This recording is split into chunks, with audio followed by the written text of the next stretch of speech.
Pour prendre des mesures au niveau d'une ampoule pour voir qu'est-ce qu'on devrait avoir comme chute de tension positive, négative et celle du consommateur.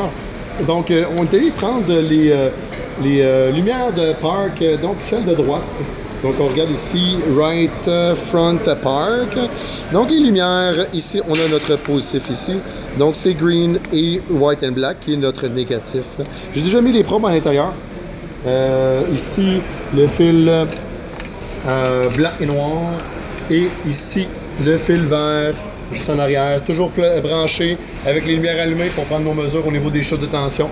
On va tout premièrement prendre la première mesure, c'est va être celle de la batterie. Donc, je vais installer ici. Je vais avoir la source, dans le fond, le celle de la batterie. Donc, c'est bizarre. Hop. Positif, négatif. Alors, le voltage de la batterie, 1372. Moi, je vais le marquer sur le papier pour garder un peu le fil de mes affaires. Donc, 1372 pour celui de la batterie. Évidemment, c'est des volts. Ça, c'est la tension disponible. Évidemment, on a un chargeur dessus. Quand on fait des tests, évidemment, que sur n'importe quel véhicule, on va garder un chargeur intelligent dessus. Ensuite, je vais prendre la chute de tension du consommateur. Déjà là que mes probes sont à l'intérieur des connecteurs. Évidemment, positif avec positif, négatif avec négatif. Au niveau des probes, les couleurs, ça va nous donner une bonne idée. Si on regarde au niveau du voltage, ici, il faut avoir une bonne connexion, évidemment. Donc, j'ai 1346. Alors, je peux prendre ça. 1346. Volt, c'est celui du consommateur. Je vais aller chercher ma chute de tension négative. Donc, négatif avec négatif. Mais c'est juste, dans le fond, là, si j'inverse les probes, ce qui va arriver, ça va être écrit moins. Évidemment, pour bien comprendre le principe, il faut faire en sorte que ça soit dans le sens du voltage. Donc, il ne faut juste pas faire attention qu'il ne soit pas tout twisté. Si les fils sont pas assez longs, on va tout simplement prendre des fils cavaliers. Donc, je suis sur le négatif de la batterie. Je vais arriver ici, il faut vraiment pas que ça bouge. Et si j'ai pas trop de mesures, ce que je peux faire, c'est mettre-le sur 2 volts. Peut-être que j'ai un mauvais contact. Donc, 0.24. Donc, c'est vraiment très bas au niveau de la chute de tension négative. On va le marquer. 0.2 volts. C'est très bas. Et on va avec notre chute de tension. Excusez-moi, je cherche mon fil. Là.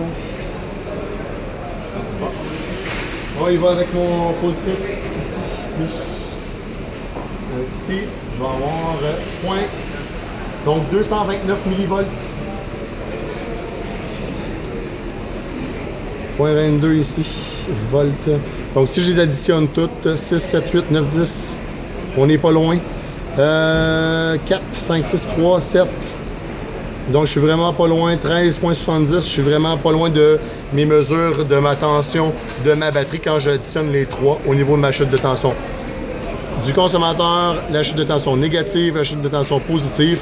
Donc, si je additionne les trois, ça va donner la tension qui est proche de la batterie, de la source. Si j'arrive pour prendre mon ampérage, il y a plusieurs méthodes. Au niveau de la fusible, ou même je peux prendre ici, au niveau des fils. Je vais enlever mes probes pour... je les débranche en même temps.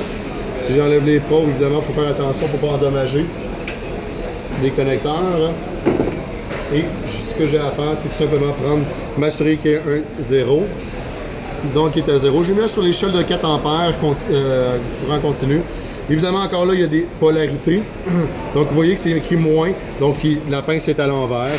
Si je fais comme ça et je regarde de l'autre côté, je vais avoir la tension, pas la tension, mais le courant ou l'ampérage, l'intensité, encore des mots qui sont similaires, qui va alimenter mon ampoule ici, 0.5 ampères. Donc, même pas 1 ampère pour une petite ampoule au niveau du parc ici. Évidemment, quand on va aller chercher les résistances, quand on parle d'une résistance qui est statique, c'est une résistance, dans le fond, c'est un peu chaud. Là, je vais juste faire attention. Hop, et voilà. La résistance qui est statique, c'est celle que je prends au niveau d'une ampoule. Je vais changer ma résistance ici. Je l'ai mis à 200 ohms, c'est l'échelle. Donc, ce que je vais faire, là, en passant, c'est relativement chaud. Évidemment, quand ça fait quelques minutes que c'est allumé, il faut faire attention. Celui-là, il faut faire attention, il faut regarder s'il y a deux filaments. Regardez, il y a deux filaments à l'intérieur. Donc, il faut s'assurer qu'on prenne la bonne résistance. Donc, point ou presque 3 ohms. Ça varie, étant donné que l'ampoule est chaude. Ça, c'est un des filaments. Si je prends le deuxième filament, c'est juste pour vous montrer la différence entre les deux. 4 ohms. Donc, il y a des entrées qui sont différentes et un ground qui est commun, donc le kilo ici. Fait qu'on peut vérifier la résistance. S'il y avait un open line ou overload, ben, ça voudrait simplement dire que les filaments sont coupés à l'intérieur. Donc ça ressemble un peu à ça au niveau de la démonstration.